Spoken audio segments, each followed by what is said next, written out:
Welcome to Hood Champion Boxing and Sports. In boxing, you find a way to win, you find a way to lose. Hey, y'all think I keep joking when I talk about the secret society. The secret society is real. Excuse me.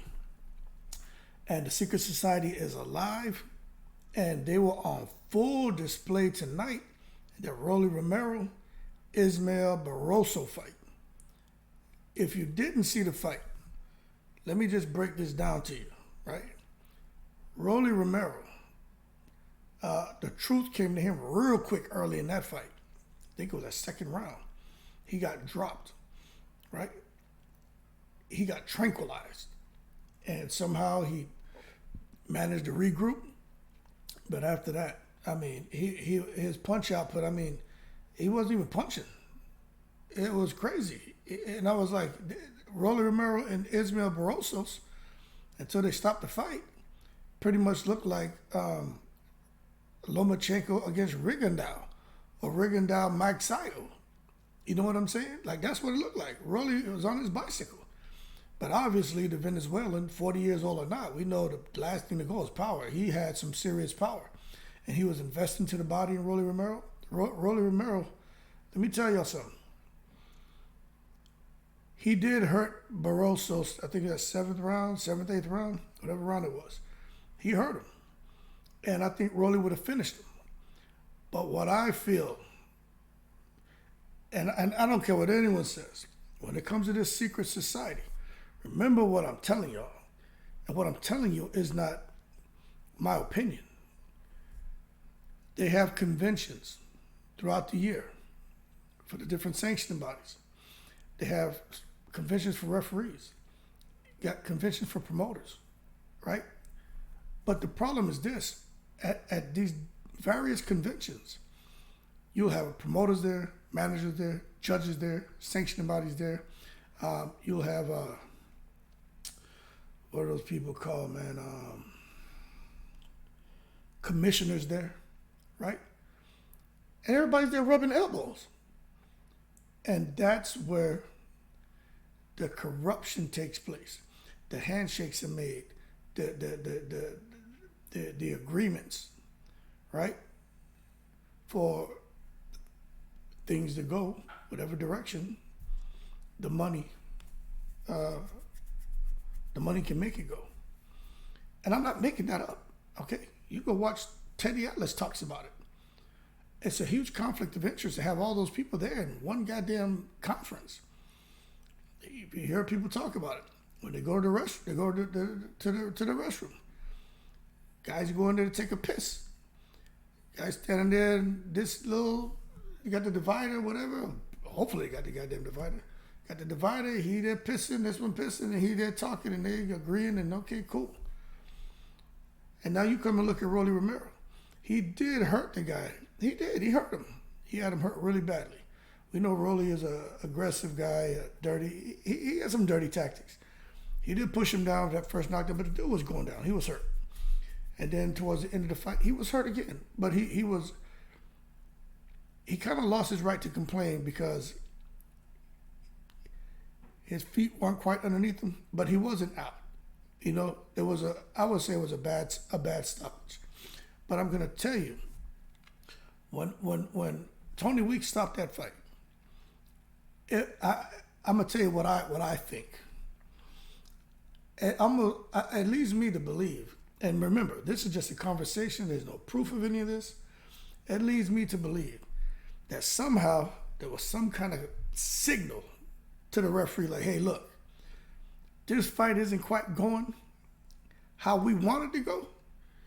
We need the Las Vegas guy to win, Rolly Romero. If he gets this guy hurt at any point in the fight, we need you to stop it. Because Rolly had already been knocked down, and it was on the scorecards, the accurate score was 78-73. But let me show you, right? One scorecard had that shit 75, I think 76. They had it 75-76. It wasn't that close. But I'm going to tell you what's even more alarming, right? You got the unofficial scorekeeper, The little guy with the glasses, whatever the hell his name is, right? He looks like a goddamn weasel. The weasel unofficial score, right? He didn't even give Rolly a 10-8 round when Rolly knocked the guy down. He had the shit 10-9. So it's almost like I don't know what the hell he was thinking about, but it makes you wonder, like they wanted to make it seem like they weren't being biased to Rolly. That way, when the real secret society shit took place, it wouldn't look as bad. But let me tell you something. They wanted to talk to Tony Weeks about his decision. Hey, look, Tony Weeks, I should have done my research before I did this video. Tony Weeks has been involved with controversial decisions before. This ain't nothing new. I am telling y'all, this is bad medicine, all right? Not even the commission, nobody. The Nevada Athletic State Commission, no one wanted to do an interview. They were like, no, we out of here, assholes and elbows. They bounced. Now, if you say, damn, Hood, are you hating on Rolly? No, man. I'm telling y'all, Rolly had him hurt. He did. I think Rolly would have finished him. They should have let him finish him. But the guy was punching back. And that last bit of barrage of punches, you know, the guy was hurt. So Rolly wasn't really catching anything clean, but Rolly's physical. He pushed him back, basically, you know what I'm saying? He hit him with it wasn't even a punch, man. It was more like this part of the hand, you know, kind of jab, but it was this part of the hand that kind of pushed him back. That same kind of bullshit jab Tyson Fury was hitting Deontay Wilder with in that second fight. Y'all don't know about that shit, do you? He was jabbing and hitting him with this shit, like that. That ain't no legal shot. But anyway, that's neither here nor there. But the guy looked to be getting ready to go out. And they took that from Rolly Romero. And ISMAEL Barrosso's corner was livid, and they should have been. You know, I personally think Barrosso's, and this is, you know, hey, you know, I'm fair. I like Rolly. I'll always root for Rolly because of his dad's story. You know, that shit touches me, man. You know, I just get it. I know how it is. You know what I'm saying? Coming over to the United States and stuff like that, I just have a good understanding of that story. Some of the challenges, you know, guys face who migrate over here. I just get it. But what I'm saying is, ISMAEL Barrossos, in my opinion, he was one left hand away from knocking Rolly Romero out. Because you figure, right, at the point that Rolly Romero is in his career, they worked on the patience. He and that's cool. But outside of that, there was no jab. There was no combination punching. His chin still way up in the air. His chin issue is worse than Ryan Garcia's. Now you know Ryan Garcia, man, his chin is in the clouds. Rolly Romero's shit is up there somewhere near goddamn Jupiter. You know what I'm saying? His shit is up there near Jupiter somewhere. All right? So what I'm telling you is Rolly's shit is beyond the clouds. If Ryan's chin is up in the air near the clouds, Rolly's shit is up there in the solar system somewhere. All right? I'm just being honest with you. And he goes straight back. Horrible. You telling me they didn't work on that?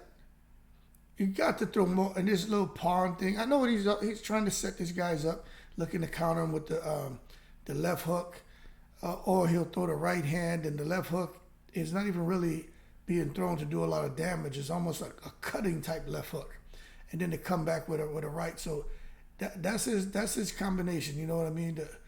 To step back, counter you with the right, left, and right again. And the first shot is to put some power on it and hurt you. The left hook isn't really, it's more like a cutting, slicing type shot. But then that third shot, that cleanup shot, that's just to put you on your ass, okay? And that's his thing, and it works for him. But I just don't. Rolly Romero picking up a WBA title. Let me see. Do I have it up? Let me pull this up. Let's really understand what we got going on here, because Rolly Romero, he's on his way now. But I'm gonna tell you what, he's not stupid, because Rolly Romero is now calling out the Tank rematch, which he kind of feels like that won't happen, which I still don't think he needs to mess with Tank Davis. Okay? Because if he was getting hit like that by this Barroso guy, he's going to get hit like that by Tank. But Tank isn't as tall, so Rolly, he could have some success, but I still think Tank will tranquilize him. Worse than last time. But Ryan Garcia is who he wants to fight. And I'm going to tell you right now, Rolly Romero against Ryan Garcia, that may be a 50-50 fight, honestly. And I'm just being real. Let me pull this up. Okay, here we go. Let me make this a little bit bigger for you. All right, this is where we're at right now. All right, you got this is the 140-pound division. Rolly Romero. They need to update this and get Puyo off of here. But Rolly Romero's got to be in the top 10 now. All right? But when you look at Rolly Romero's performance, let's be real. Can Rolly Romero beat Josh Taylor? The answer is no. Okay? Can he beat Regis Prograve? The answer is no. Okay? And you can just come on down the list with Rolly Romero and his style of fighting. Can he beat these guys? Even if Rolly Romero was to fight Teofimo Lopez. I just have to say, if he's not going to let his hands go, and he's counting on landing that one shot at some time in the fight, I just think is a high probability of failure. Because Rolly Romero, he's not Deontay Wilder. All right? He can crack, don't get me wrong, but he's super, super chinny. Now that we got an understanding of what the top 10 looking like as far as the ring ranking, let's look at what we're really dealing with now. Okay? You see here, let me expand this a little bit more. Right? Just go ahead and make it big. Rolly is right here in the WBA column. He's now the WBA champion. Okay? It is what it is. But now we got to see, Rolly Romero, what's he really up against? I got to see if he can have a mandatory. But when you look at what's down here, he just beat Barroso. He got O'Hara Davis.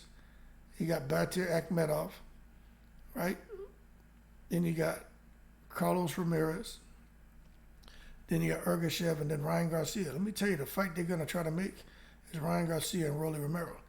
And I'm going to tell you right now, I know Rolly and Ryan have sparred before. There's some history there.